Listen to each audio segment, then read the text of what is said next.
Sementara itu, pertumbuhan ekonomi Indonesia diprediksi kembali terkontraksi di kuartal kedua 2020.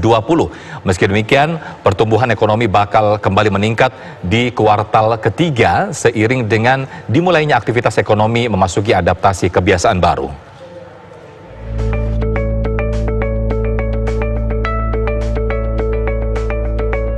Pertumbuhan ekonomi Indonesia di kuartal kedua 2020 diprediksi kembali terkontraksi akibat belum pulihnya berbagai sektor ekonomi di tengah pandemi. Bank Indonesia bahkan memperkirakan pertumbuhan ekonomi nasional bisa terkontraksi hingga 4%. Untuk mengantisipasi agar ekonomi tidak memasuki jurang resesi, berbagai stimulus pun terus diluncurkan. Harapannya pertumbuhan ekonomi bisa kembali tumbuh positif pada kuartal ketiga dan keempat tahun ini.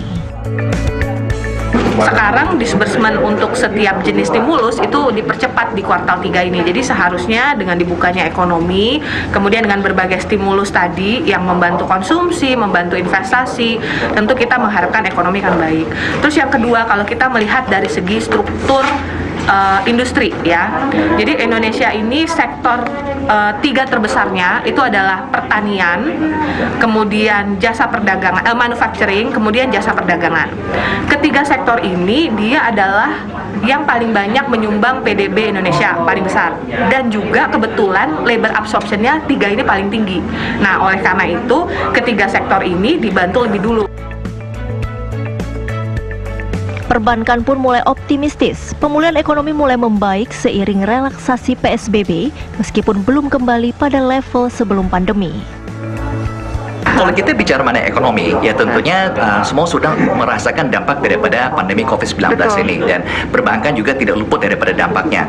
Tapi tetap dengan adanya stimulus dari pemerintah, ya ini juga dengan relaksasi kredit dari OJK dan bantuan dari Bank Indonesia juga, kita masih optimistis bahwa ini Indonesia dapat recovery. Nah, tentunya peran perbankan, lagi mana kita tetap dapat mendukung nasabah dalam pemberian modal kerja, ya, tapi juga pelayanan-pelayanan lainnya, semua yang saya bilang tadi itu digital. Nah, kedepannya kita lihat ya, dengan situasi seperti ini, perbankan mungkin masih akan ada hiccups, ups and downs ya, terkait dengan kondisi globalnya juga. Tapi kita juga yakin bahwa ini tetap recovery akan terjadi dengan baik ya.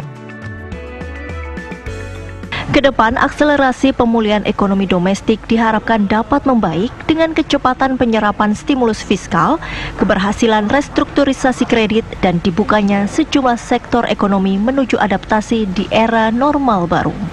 Dari Jakarta, Saiful Anwar, TV One mengabarkan.